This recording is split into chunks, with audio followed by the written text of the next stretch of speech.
So Abe, as a right-winger in Japan, probably was to the left of AOC here. Something I've noticed about Americans who are super into online politics, and I don't necessarily exempt myself from this criticism, is that we tend to be parochial in our outlook. I've noticed this especially with the history of American politics. People seem to think that party politics have more or less always existed as they do now. Some people have even taken advantage of this ignorance by providing oversimplified narratives on things like how the Democrats used to be the party of the South and why that's no longer the case. No, I don't believe that this story can be summed up in a 5-minute video. I've also run into this when talking about presidential primaries. A lot of people don't seem to know that the system that exists now, where people vote on candidates and the candidates are then given pledged delegates based on those votes, has only existed for 50 years. Political parties used to actually just select their candidates at the actual convention, irrespective of who got more votes in the primaries or caucuses. After we got news that the Supreme Court was going to overturn Roe v. Wade, this talking point emerged that the Democrats had squandered several opportunities to codify Roe into law. Because think about this, for the entire 49-year existence of Roe v. Wade,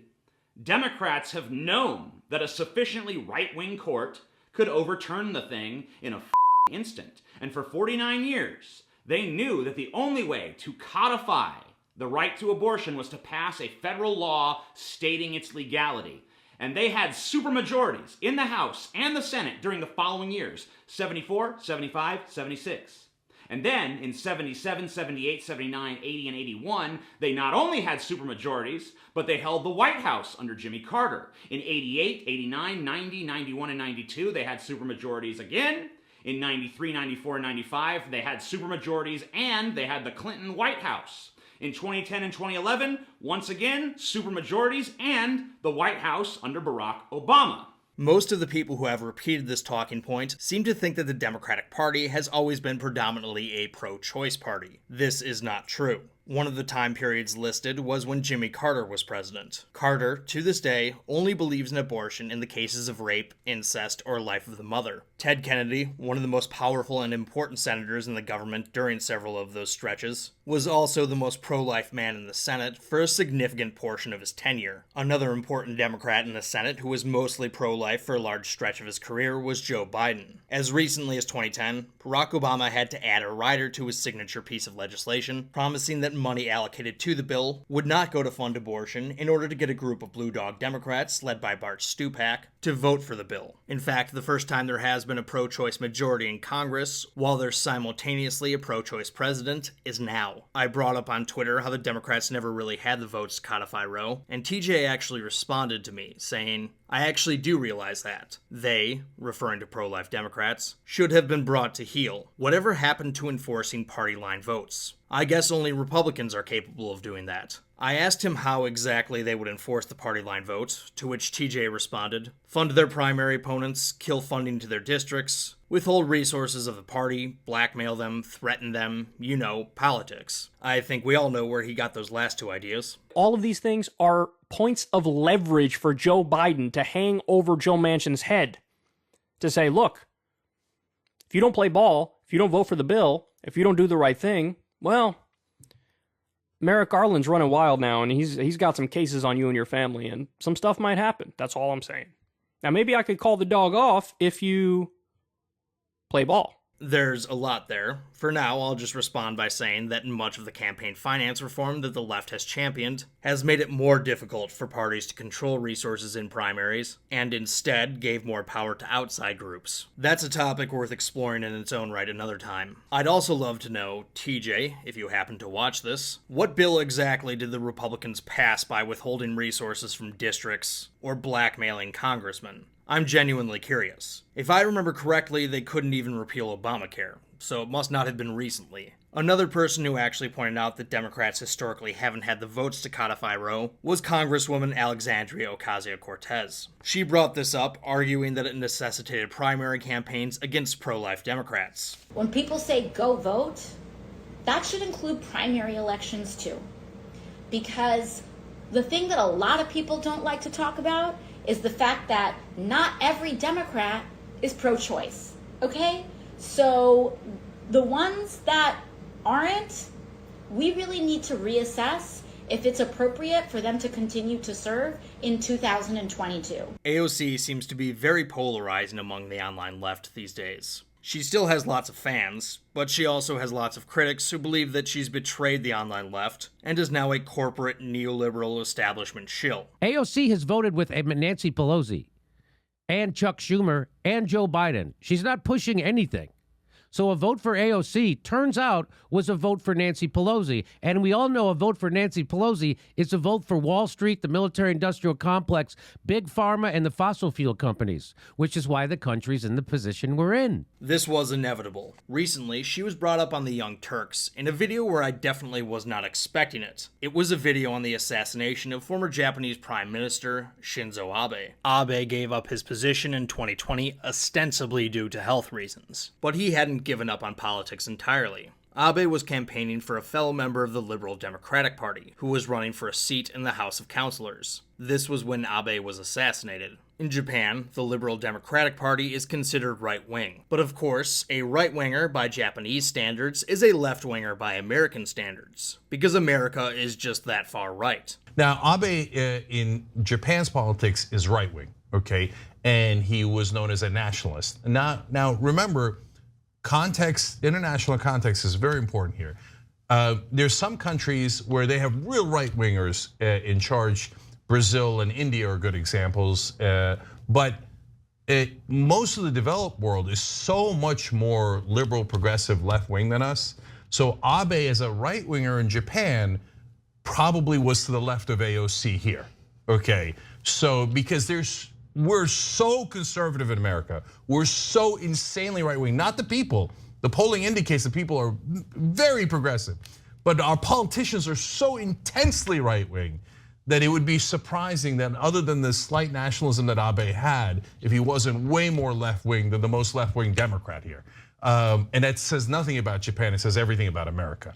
This is another way in which a lot of very online Americans who are into politics are fairly parochial. They think that America is just so much further right than every other developed country, and that every other developed country has essentially converged on a model of governance that the United States uniquely resists. Consider the talking point you often hear from the online left, that every other industrialized nation in the world has a single-payer healthcare system. No other developed nation has this system. They all have single payer. They all have universal healthcare coverage. This simply isn't true. I know a thing or two about foreign policy, but I know very little about the domestic politics of countries aside from my own. What I do know is that the left and the right, by American standards, don't translate easily into the politics of other nations. I know that claims about, say, Bolsonaro being the Trump of Brazil, or Obrador being the Bernie of Mexico, are oversimplifications at best. On the whole, I think it's fair to say that most industrialized nations have more generous welfare states than the United States, particularly in the realm of healthcare. That said, it would still be a stretch to suggest that these nations on the whole are significantly further left than the US. Also, to be fair, more and more of the online left now identifies as post-capitalist, which they at least have the sense to acknowledge puts them to the left of most European nations. Though it wasn't that long ago that these same people said they just wanted to have what Denmark has. We're not talking about that type of socialism. We're talking about the kind that's practiced in Iceland, the kind that's practiced in Denmark, Sweden, Norway. I was just in Norway. Everyone is happier in Norway. Some of them still maintain this. I don't like that I'm viewed as like, fringe left voice, because I'm really not. I call myself an international centrist. If you want proof that these people aren't international moderates, just ask them what international politicians they like. They usually bring up someone on the left, like Jeremy Corbyn, or someone of his ilk. You never hear them mention genuine European moderates like Emmanuel Macron or Angela Merkel. In fact, if these people are ever mentioned, it's almost always with disdain. I have never heard Cenk talk about Shinzo Abe prior to his death, but I have a hard time believing that Cenk would characterize Abe's advocacy for the TPP or Japanese rearmament in the face of Chinese aggression as left-wing propositions. Let's forget about people, though, and talk about a couple of issues. Surely there are some issues where the United States stands out from its peers. Gun policy and gun culture is definitely one of those issues. For example, in Japan, gun laws are very strict, and their rate of gun violence is subsequently low. Guns are so hard to come by, in fact, that the man who allegedly shot Shinzo Abe did so with a makeshift gun he produced himself. As the Associated Press reported, the suspect apparently circumvented the nation's ultra-tight gun regulations by building his own weapon. Police said the 15-inch device was obviously homemade, and one expert compared it to a muzzle-loading gun. Authorities confiscated similar weapons when they raided the suspect's nearby one-room apartment. I suspect that as 3D printing technology improves, homemade guns will become more and more common, but that's another topic for another day. What this dude was carrying wasn't nearly that sophisticated, which goes to show that even the harshest laws can be circumvented. Make no mistake though, this is exceptional. Japan has a very low level of gun violence. According to the World Health Organization, the entire country only had 9 deaths from firearms in 2019. For reference, the population of Japan in 2019 was over 126 million people. America really does stand out on the gun issue. In terms of gun ownership per capita, it dwarfs every other nation, especially its industrialized peers. It also has high rates of gun violence, especially by the standards of industrialized nations. I can't say this for sure, but I'm guessing that the United States is an outlier as well when it comes to gun culture, which partially explains why we're so tolerant of higher levels of gun violence and intolerant of rules regarding firearms. So you could say that the United States is to the right of the rest of the industrialized world on this front. The problem is, while the biggest Second Amendment hardliners in the United States tend to be conservatives, historically, this wasn't always the case. As I've talked about on this channel before, there have been hardline leftists in American history who were very much pro-gun, and conservatives who were pro-gun control. Even now, gun ownership and gun culture does span the political spectrum, though it does appear to be more concentrated on the right. That said, it's not fair to characterize this as an inherently right-wing issue. Also, on the point of parochiality, some leftists definitely don't get that other countries do value guns as well. Maybe not as much as the United States, but we're certainly not the only industrialized country with gun culture. Consider Switzerland. This is a country that definitely has its own gun culture. Sport shooting is very big there, but more importantly, gun ownership among men is quite high. Army service is mandatory among men of a certain age, and the government actually gives these men guns to keep themselves to defend their homeland. Switzerland is famously neutral, and gun ownership among the population is a key to this neutrality. As I understand, many people there see it as their patriotic duty to defend their nation. So, while on the whole, gun control in industrialized nations is more strict than it is in the United States, and more in line with what the AOCs of the world want, there are notable exceptions. Gun policy is not standard across the industrialized world, and some of these other nations have policies that the online left would reject out of hand, at least now. Again, guns are not some inherently right-wing fascination. In fact, more and more leftists are arming themselves now. Now, let's revisit an issue I mentioned earlier in this video. Abortion. With Roe v. Wade overturned, the legality of abortion now goes back to the states. Instead of having more or less one standard for abortion in this country, we now have 50, which now run the range from a total ban, as is the case in Idaho, where a healthcare provider attempting to induce an abortion can face up to 5 years in prison, to states like Oregon,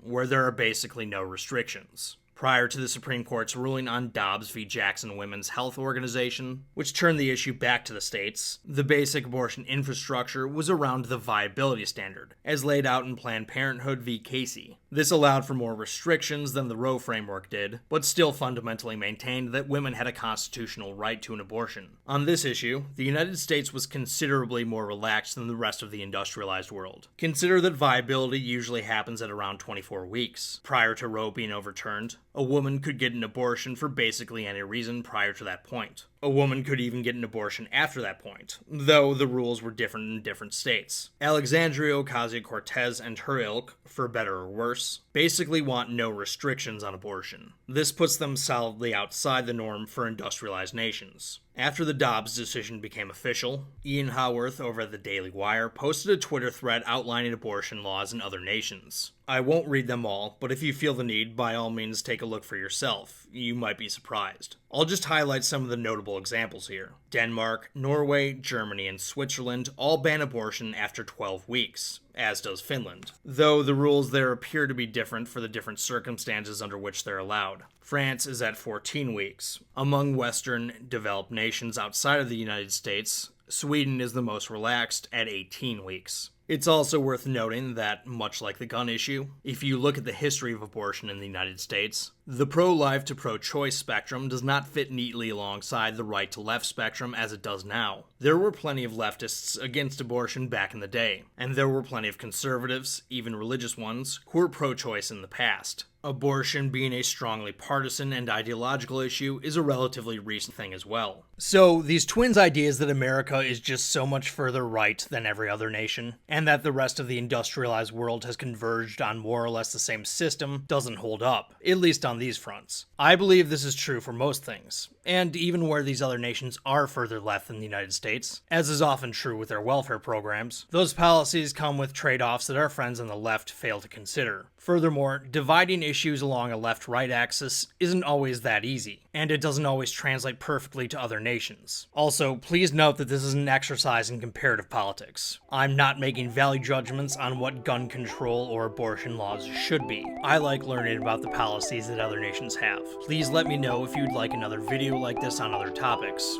For now, take care, have a wonderful Friday, and I'll see you soon.